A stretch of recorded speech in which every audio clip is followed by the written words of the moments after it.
Well, thanks for staying with us here on Morning Live. Now, as promised, we have the Gauteng MEC for us to clarify some issues. Now, a new report say that Gauteng Department of Sports, Arts and Culture has paid two companies 16.5 million rand to disburse 13.2 million rand in COVID relief funds.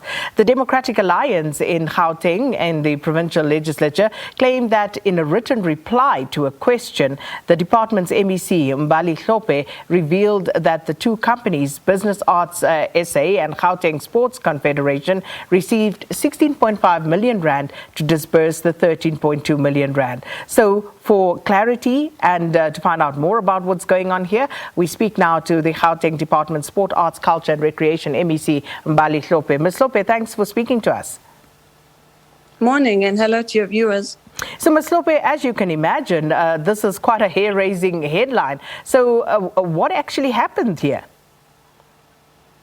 You know, it's really unfortunate. And we wrote a statement immediately disputing the facts because as members of the legislature, when questions are asked, we have to give them all information that is there. And we did that in this case. But it would seem that Member Shabalala struggles with basic mathematics, and which is why he probably did not understand that out of the 16.5, which is given to these to these agencies, what they then did was that they paid 13.2 to the individuals within the sectors, which is your artists and your athletes, which left then the remainder, which is about 3 point something. And out of that, we said hold on to it because we're still dealing with an appeals process.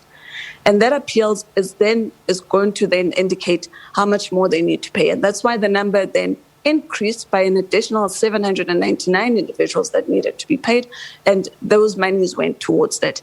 And out of them, what was remaining, which is their 10%, they were then able to then pay themselves, which is what is a regulated amount that you give to individuals that have to disperse monies on your behalf. This is for administrative purposes, but also for them to be able to absorb the charges that come with them transferring these monies. As you know how the banking sector works, when you pay monies to individuals, you're going to have to incur some of the costs, the bank charges that are entailed within that. So that is what they had to pay, and that's what the 10% covers. And as I say, it is a regulated amount. It was really quite disappointing to read Member Shabalala claiming that we would have spent 16.5 million to pay 13 million. It doesn't make sense. I mean, it's just ludicrous. I don't know which treasury he thinks would have possibly allowed this. So just to be clear, the 16.5 million then includes the monies that were disbursed to the artists and athletes, as well as the amounts paid to the companies that were contracted. Absolutely. And they're not companies. So these are bodies, representative bodies within the sector. Because if we'd gone the company's route, we would have paid far more as the administrative fee that we needed to pay them. So because these are bodies, for example, because we're paying athletes and individuals within sports who are all within bodies that are recognized or affiliated to the Gauteng Sports Council, we utilize them as an umbrella body because it only made sense that we worked with the umbrella bodies so that they're able to disperse the monies accordingly to individuals within the sector who, by the way, are also their own affiliates.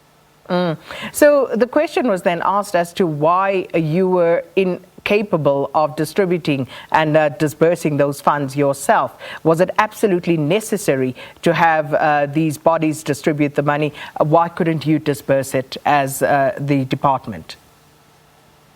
So that's a good question. And we hope if Member Shabalala should have asked this, we could have clarified him to indicate that how our departments function is that the monies that go out are for individuals that are on PERSAL. So PERSAL is a system that is given, it's a coding for everyone who is an official of a department, they get given a PERSAL number.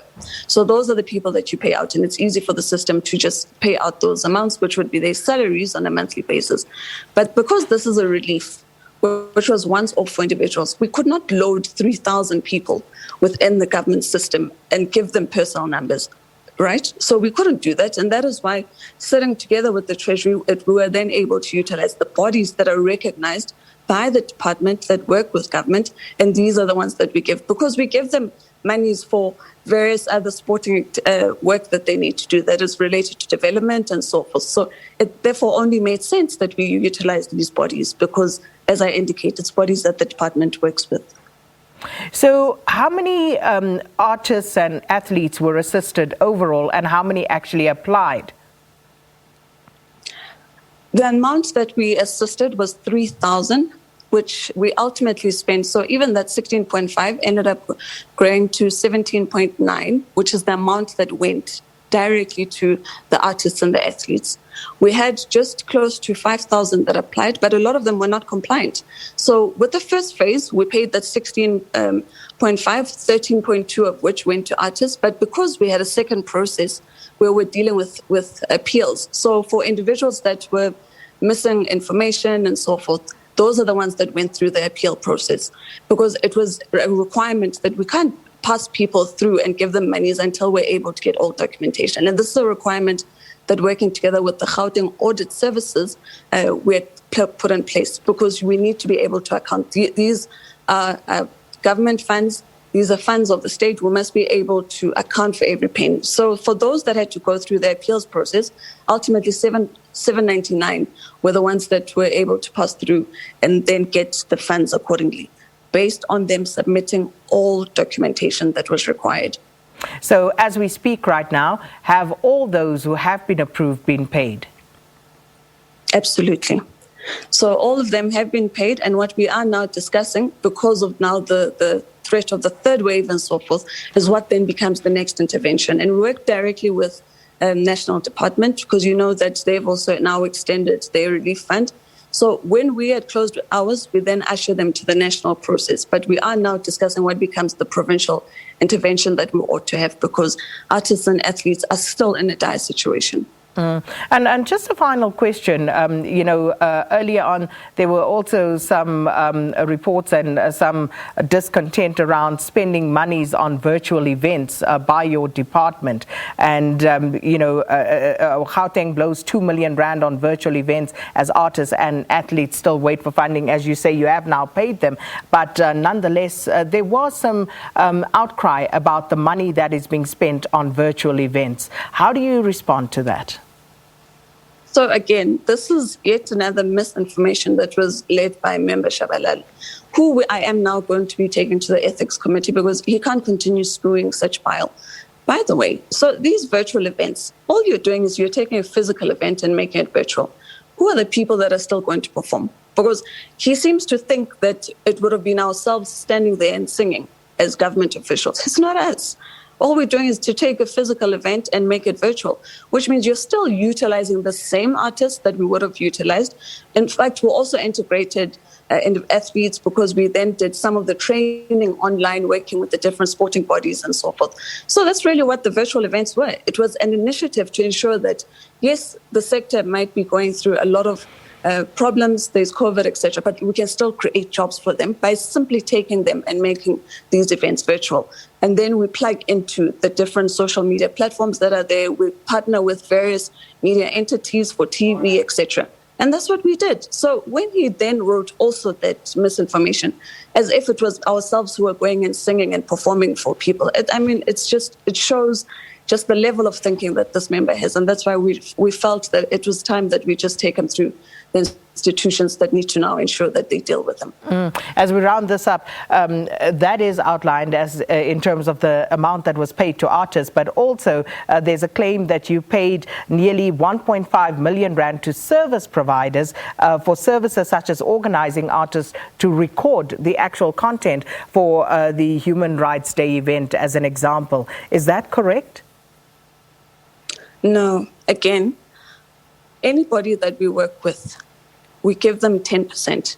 So the amounts, and I'd really have to go back, because I was dealing with the issue of the relief fund. But even with the virtual events, those were organized internally. So we would have worked with individuals. The people that would have paid would have been the service providers, who would assist us then to transfer the physical event to virtual and so forth. But these are all the costs that we would have paid in any case, like I say. All we merely did was that we moved from physical to virtual, and then we would have to pay the production costs and everything that is entailed within that. And that is in line with what would be regulated, but also in line with what the events themselves would have cost. So just to bottom line this, are you saying therefore that the Democratic Alliance through its MPL has misled the nation on what has been going on in your department? Absolutely. And I say him in particular because, yes, of course, there are other members who ask us questions and whatnot. But one thing one can appreciate is that they scrutinize us the same way that you're asking me questions, but it's always based on facts. They look at the details, they read. But what you get from Member Shabalala in particular is an individual who is just displaying utter laziness and an inability to comprehend even basic information, which is why we're taking him now to the Ethics Committee. And also we're exploring against the journalists who equally just rely on simply his own version of events. They didn't even bother to look at our legislature responses and so forth. We're also going the legal route to deal with them. Because we think in the era of fake news, people really need to be responsible, at least when you're dealing with speaking about monies that you know is going to get people angry, which is government funds. In an environment where there's a lot of corruption stories and so forth, and people just want to exploit that unnecessarily with nothing else but fake news. So we do think that it's time that we bring these people to book. Well, we'll leave it there. Thank you so much for your time this morning. And that was the MEC for Sports, Arts, Culture and Recreation in Gauteng, Mbali Hlophe, and talking to us there about the reports that her department spent 16 million odd to pay out 13 million. And she's setting the record straight, saying that's not what happened. In fact, that was the amount, the 16, now 17 million was paid to artists and athletes, and 10% of that was paid to federations that assisted the department in the disbursement of these funds. We'll park that one there, take a quick break. When we come